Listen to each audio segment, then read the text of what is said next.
ভাই রাজস্থান আর পাঞ্জাব থেকে কেডা আটকাইবো বা কোন টিম আটকাইতে পারে? রাজস্থান রয়্যালস 4 ম্যাচের মধ্যে লাগাতার 4টা ম্যাচ জিতছে। এটা সামনে সিএসকে হোক বা মুম্বাই হোক বা আরসিবি হোক বা অন্য কোনো টিম হোক, কেউই কিন্তু ছাড়ছে না ভাই। দুর্দর্শ ব্যাটিং করছে, দুর্দর্শ বোলিং করছে, যাই কারণে দুর্দর্শ জয় পাইতেছে, টেবিল টপে আছে।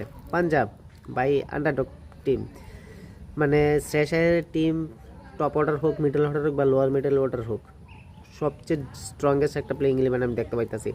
এবং পারফরমেন্স সেই লেভেলের। একটা ম্যাচ হয়েছে না বৃষ্টির কারণে, যে কারণে বর্তমানে কিন্তু টেবিল টপে থাকলে 7 পয়েন্ট আছে 4 ম্যাচের মধ্যে। তো এই দুই টিম বর্তমানে ডেফিনেটলি কিন্তু আইপিএলে প্লে অফে থাকতেছে এবং খেলবো এভাবে যদি খেললে থাকে। কেননা বাদ বাকি যে নিচেরগুলি টিম আছে, চেন্নাই একটা ম্যাচ জিতছে, দিল্লি মোটামুটি যদি গতকালকে ম্যাচ পায়, এর আগে যে 1 রানে ম্যাচটা হারছিল, এই ম্যাচটা যদি দিত তাহলে কিন্তু দিল্লিও কিন্তু সেই লেভেলের টপের মধ্যে থাকলো। বাট এবার এই দুই টিমের আটকাবো কে? হায়দ্রাবাদ প্রায় 200-র উপরে রান করে এসে কালকে, পাঞ্জাবরা আটকাতে পারছে না। পাঞ্জাব সেই লেভেলে খেলতেছে। তারপরে রাজস্থান রয়্যালসও সেম 200-র উপর রান করতেছে। কোনো ব্যাটারে তারা সেভাবে করতে আটকাতে পারতেছে না। স্পেশালি ওপেনার দুইজন রাজস্থানের, বৈভব সূর্যবংশী এবং জয়শ্রী জয়সওয়াল, সেই লেভেলে ক্রিকেট খেলতেছে। কোনো ক্লু নাই যে বোলার কোন দিকে বল করে তারা আটকাইব।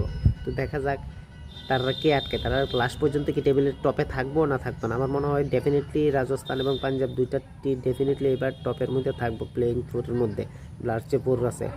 এবং দুইজন থেকে যে কোনো দুইটা টিমের থেকে যে কোনো একটা টিম কিন্তু এখানে চ্যাম্পিয়ন হতে পারে।